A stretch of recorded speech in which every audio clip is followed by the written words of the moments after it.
अगर कोई बात आपको लगे कि यह बिल्कुल सच्ची बात है तो ताली जरूर बजा दियो, और अगर आपको लगे कि भी ये बात बनावटी है तो बिल्कुल उसके ऊपर कोई चर्चा नहीं आनी चाहिए। मैं तो आपके पास जो है ना, जो आज तक 73 साल की आजादी में जो हमारे साथ हुआ उसका वर्णन करने के लिए आए।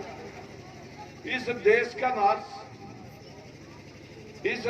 नाश दो तरह से हुआ, एक राजनीतिक हितों ने किया और एक अंधविश्वास और पाखंड ने किया। ये दो तरह का नाश। हमारा देश सोने की चिड़िया था, सोने की चिड़िया है, लेकिन वो चिड़िया आसमान में नहीं उड़ती थी। हमारे पास बेशुमार खनिज पदार्थ हैं, बेशुमार भंडार है कोयले का, और बहुत बड़ा भंडार है लोहे का, सोने का, चांदी का, एल्युमिनियम का, क्रोम से जिससे जहाज और कारें बनती हैं, बहता हुआ नदियों के पानी का। एक किलोमीटर के बाद कितने भी बांध बना करके हम अपने देश की बिजली पूर्ति कर सकते थे बिना कोयला जलाए। अगर एक ट्रक यहाँ से पानी भर के पहाड़ से नीचे लुढ़काना हो तो 1 लाख रुपए लगे, और भगवान ढाका इधर समुद्र से पानी पहाड़ों में बर्फ के रूप में डाल करके बहता हुआ नदियों का पानी इतना है कि कितनी बिजली बनाते, कितना लोहा था हमारे पास, कितनी फैक्ट्रियां लगाते, कितने हाथ हमारे पास थे, इतनी आबादी हमारे पास थी, कितने बच्चों को काम के साथ जोड़ करके पूरे विश्व के बाजार के ऊपर हम कब्जा कर सकते थे। लेकिन हमारे देश ने क्या किया? हमारे देश ने फैक्ट्रियां नहीं लगाई, हमारे देश ने बहनों फैक्ट्रियां नहीं लगाई। हमारे देश ने क्या किया?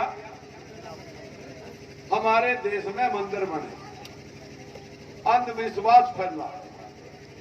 इस अंधविश्वास से हमारा देश कर्मकांडी और पाखंडी बन गया। एक आप थोड़ा ध्यान देंगे, पढ़ने लिखने का इस गरीब तबके को अधिकार न होने की वजह से अनपढ़ आदमी को कोई भी कायदा पत्रा दिखा के कितना भी कर्मकांडी बना दे। एक आदमी अंधे व्यक्ति को कहे भाई चलो भाई तेरे को गंगा जी नुआ के लाऊंगा, और वो आने के चारों पासे ने घुमाकर और जान का छप्पड़ में डाल दे, भाई गंगा आ गई, गोता लगा ले। जब उसे दिखता ही नहीं, उसे पता ही नहीं, उसके लिए तो गंगा आ गई। ऐसा ही इस देश के साथ हुआ। पढ़े लिखे लोग कर्मकांडी बन गए, और जो अनपढ़, जो मूल निवासी यहाँ का था, उसे गुलाम बना करके इस देश के अंदर हमें जो है ना अंधविश्वास में भगवान का डर दिखा भगवान होगा। हमारे अंधविश्वास हमारे देश में हमारी बहनें स्टार्ट कर देती। यहाँ देश पे 5 भाषण हुए नेताओं के और गुरुओं के, धार्मिक पादरियों के। हमारे देश में पहला भाषण होता है किसान पे, दूसरा भाषण होता है मजदूर पे, तीसरा भाषण होता है दलित पे, चौथा भाषण होता है पिछड़े पे, और 5वां भाषण होता है महिला सुरक्षा। अब मैं आपको महिला सुरक्षा के बारे में ही बताना चाहूंगा। ये तड़के से उठती हैं हमारी बहनें, ये पुरुष प्रधान समाज है हमारे देश का।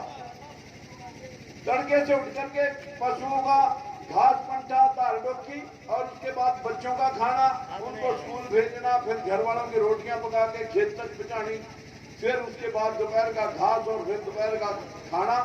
बच्चे बाद में स्कूल में आ जाएंगे, उनके कपड़े लगते। रात के 11 बजे तक ये लोग, देश की 50% आबादी 365 दिन बिना एक भी छुट्टी के 18 घंटे काम करती है। जबान मुंह में नहीं होती। अगर माड़ी मोटी कोई शिकायत कर भी दी तो घर वाले कहेंगे ऐसा कौन से कढ़ाई चढ़ रही थी घर में जो इसके ऊपर इतनी फांसी उठ रही।